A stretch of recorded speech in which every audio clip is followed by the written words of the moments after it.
Hello and welcome back to the Gallant Goblin. Today I wanted to get away from minis for a little while and talk about something a little different. Today we're talking about reference cards that you can use at your table. I'm going to be reading a script because there's a lot to cover and I have a lot of details I want to impart to you and I don't want to leave anything out. So it's the 1960s and I'm Walter Cronkite, so you're just going to have to deal with it. So I want to talk about two decks of cards, or two types of cards in particular today. We have the Deck of Mini, which is a fairly new set of cards that have come out, and I'll talk to you about that one. And over here we have the Gale Force 9 official D&D reference cards. They have some things in common, some things that are unique about them, but I think that they represent the two extremes of the spectrum when it comes to reference cards. So let's start with the Deck of Mini. This began as a Kickstarter back in October of 2017. They came out with 7 decks altogether. These cards are tarot size, so they are 70 millimeters by 120 millimeters. And they're 330 grams per square meter, for those of you who care about that kind of thing. They are German black core paper, which apparently is the better kind of core, rather than blue core. They're UV coated, so they protect the card and give it a little gloss. So there are 7 decks. Let's go through them, each one of them, and talk about what's in it. First, we have the Deck of Many Conditions. This is the one that I use the most. These cards are two-sided, and you can, when a character has become stunned or paralyzed, you can hand them this card and they can have it in front of them to remember that they have the condition and then remember what it does to them. So it's very handy for that. There are going to be 4 of each of these cards, and each one is double-sided. So you have, for example, Charmed on one side and Deafened on the other. So you're going to have 4 that have those 2 conditions on it. So if you have players that have, the same condition, you should have enough to cover it. So you have Charmed and Deafened, Paralyzed and Poisoned, Stunned and Unconscious, and you can see the other ones here beside me, covering pretty much all the conditions that you have to worry about. The next deck of cards is the Deck of Many Weapons. This is one that I haven't used as much, but it could be handy. These are single-sided cards. On the right-hand side, if you can see the card next to me, you have the purchase price and the weight of the weapon. Below that, you have the damage and the type of weapon it is, any keywords that belong to that weapon, and where applicable, you have the range of the weapon. For versatile weapons, you also get that alternate type of damage. So this is useful if you have a character who finds a weapon and they want to use it. It doesn't incorporate, of course, any of the bonuses that they may get being proficient with that weapon that you would have automatically calculated for you if you're using something like D&D Beyond, which is what I use. So I find that to be more useful than these cards are, but you may have a use for them in your table if you don't use those fancy-smancy websites. The next one we have is the Deck of Many Things. If you're not familiar with the Deck of Many Things, this is an old school D&D item that can really mess up your campaign. It includes a lot of overpowered, random things that can happen to your characters, very good or very bad. The way they did it with this Deck of Many is you have all 22 cards, and then several cards with the official rules for the Deck of Many Things. It also comes with, by the way, the Avatar of Death NPC, who could appear if they draw the skull card, and it has several blank cards if you want to add something to the deck yourself. One nice thing about this is that the cards themselves, when the players draw them, don't have the rules on them already. So if you want to customize your Deck of Many Things to make it maybe less game breaking, less campaign breaking, you can tweak them to make them do slightly different things. So maybe you can incorporate into your game in a way that will let the campaign continue after you've introduced this item. So that's pretty handy. The next set of decks I want to talk about are the Deck of Many Monsters. So here's where we have to get into the licensing and how this works, how all of this works.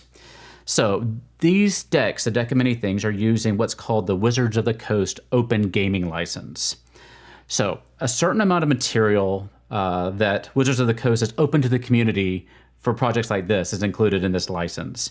So it includes more than what's in the basic rules, but less than what's in the core rule books, like the Monster Manual, the Dungeon Master's Guide, and the Player's Guide.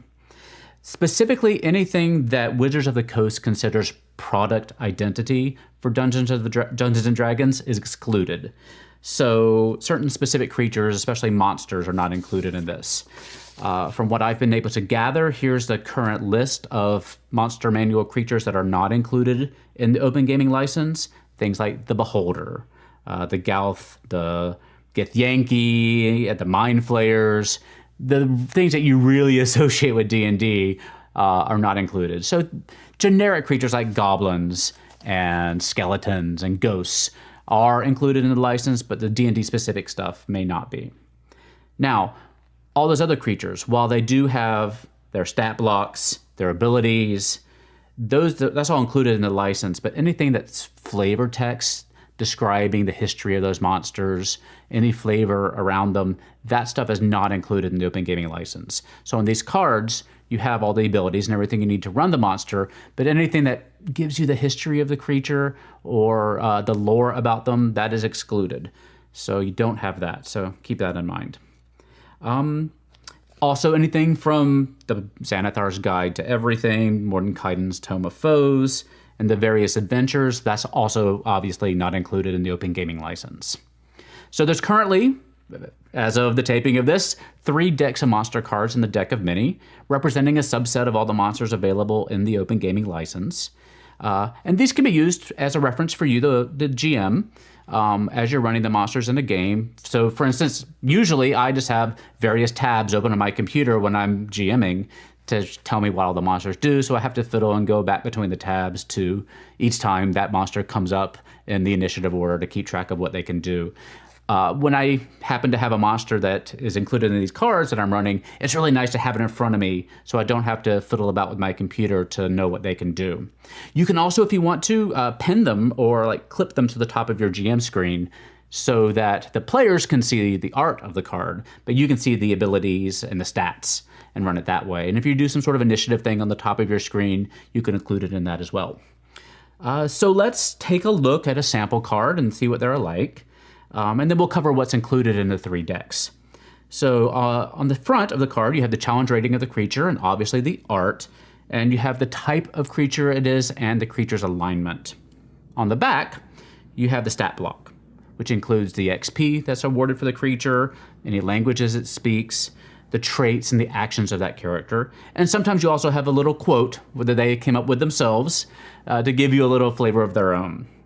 At the bottom of the card, you have the armor class, the hit points, and the speed of the creature.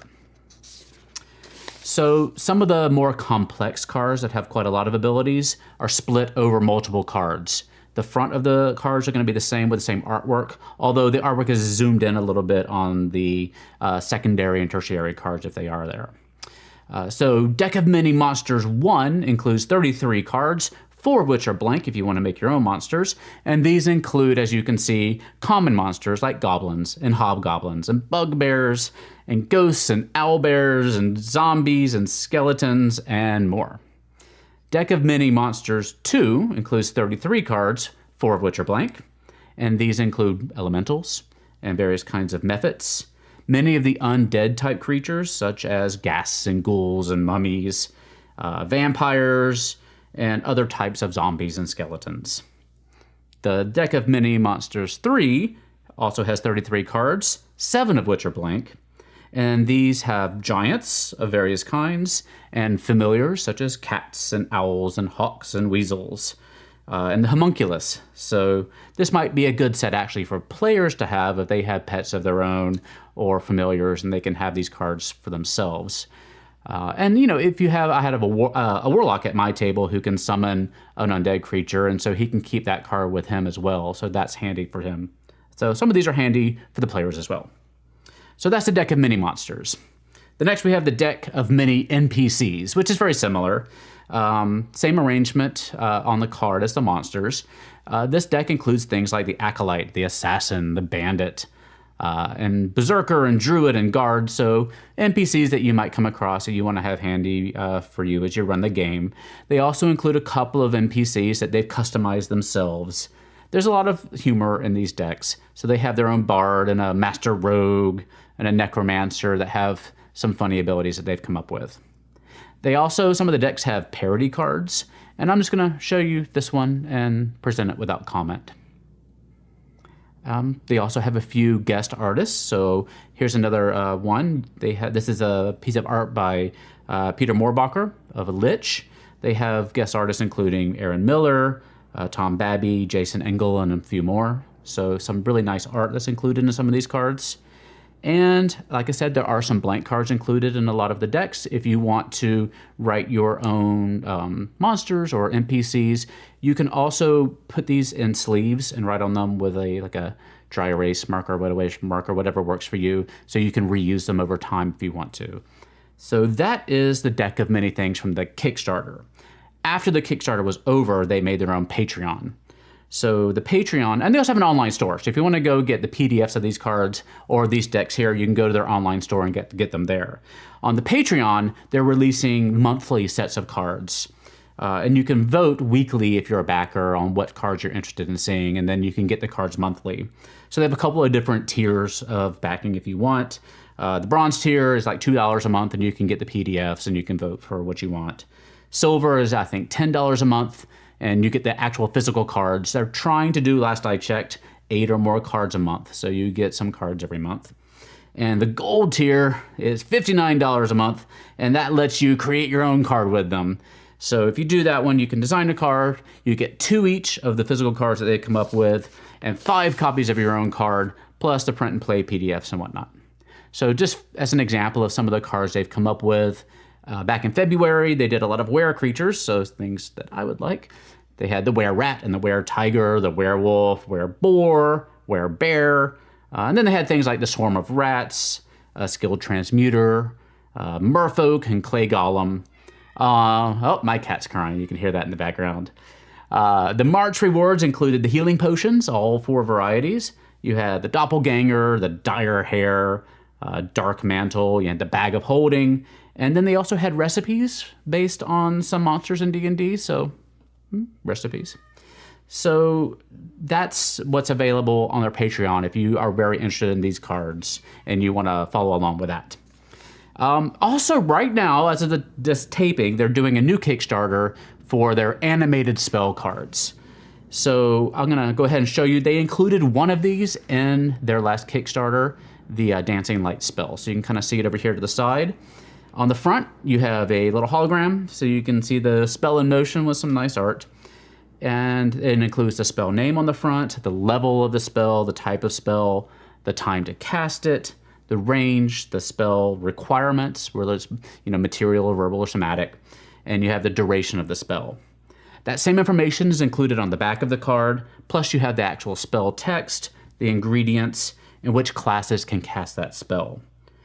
The way they've organized the Kickstarter is they're starting off with a deck of mini cantrips, which includes all 24 cantrips that are available under that open gaming license I told you about earlier. And then as they make more money and they open up more stretch goals, they're going to start with doing level 1 spells and level 2 spells. And it looks like they're going to group them by like the first half of the alphabet of level 1 spells as one deck, and then the second half of the alphabet as level 1 spells as another deck. And presumably, like these cards, they'll be available in their store afterwards if you want to get them.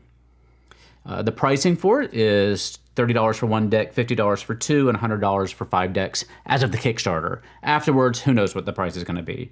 You can also back it at a $10 level, which gets you the PDF if you want to print them yourself. Obviously, there'll be still images instead of animated, unless you have a really fancy animated printer at home, which I don't think they're offering anyway, but you get the idea. So those are the deck of many things. Now let's compare that to the Gale Force 9 cards over here. The Gale Force 9 cards, these are spell deck cards. These are only spells right now. Let's take a look at one, for example. And keep in mind, these are much smaller. So, here's an example of one of the deck of many things, and this is your Gale Force 9 card. These are Tarot size, and these are really standard card size, I believe.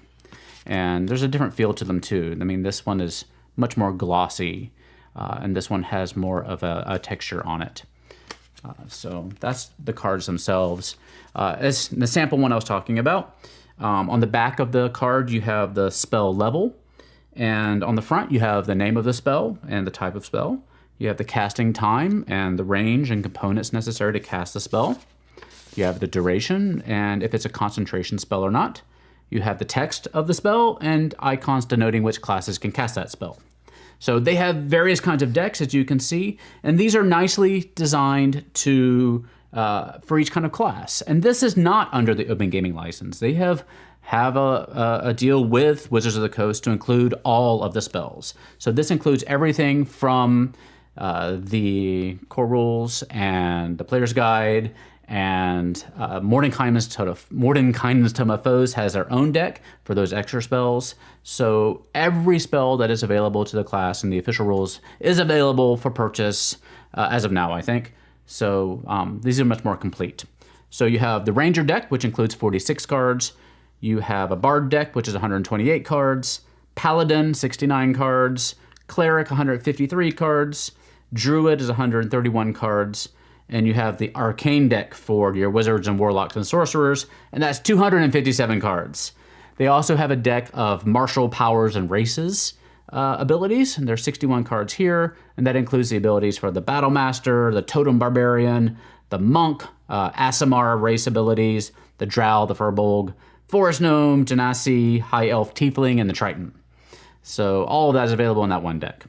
So these are much more functional cards and less showy than the deck of mini cards.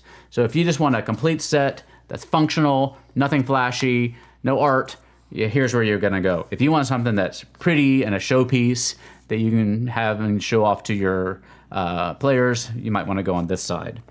Now, the Gale Force 9 also has a few other decks besides the spell cards. You have the Taroka deck if you're playing Curse of Strahd and you want to have the nice real cards in front of you to start that campaign. That's a great way to go. They have the Xanathar's Guide spells that I told you about. They're also coming out with a deck of magical items from the Dungeon Master's Guide. There's going to be 294 cards in that of magical items. I think it's going to retail for about $30, so that should be really good. They're going to do a line of monster cards as well. They're dividing them by challenge rating. So there's going to be monsters 0 through 5. There's going to be 179 cards in that, and monsters 6, challenge rating 6 through 16, and 74 cards there. So those are the two types of decks I wanted to talk about today. Two examples of reference cards that you can use. The very utilitarian Gale Force 9 cards, and the very fancy deck of mini cards. What I do with these, the spell cards, I go and look in D&D Beyond to see which spells my players have chosen for the night, and I put together little decks for them before they get here so they can have all their spells in front of them when they play. It's been very useful, I think, for them to have those available so they don't have to fiddle about on the website to pull up their spells when they're looking also at their hit points and their equipment and their attacks. They can have the spells at least separate. Also, I have the conditions handy on the deck of mini to hand those out when they come up. I have the monsters behind my monster screen, behind my DM screen, so I can see the stats of the creatures that are attacking them. And it's been useful. It's been nice. I haven't thought of a way to include the deck of many things yet, but I may customize my own deck and do something fun with that at some point. We'll see. And there's also, of course, many other kinds of reference cards available out there. As D&D becomes more and more popular, lots of people are taking advantage of that open license to give you a lot of different options for reference cards that you can use. I find it very helpful to have these at your table. I hope you do as well, or you can something new for you to explore. If you have any questions or comments or concerns, please leave them in the comments below. Otherwise, I'll see you next time.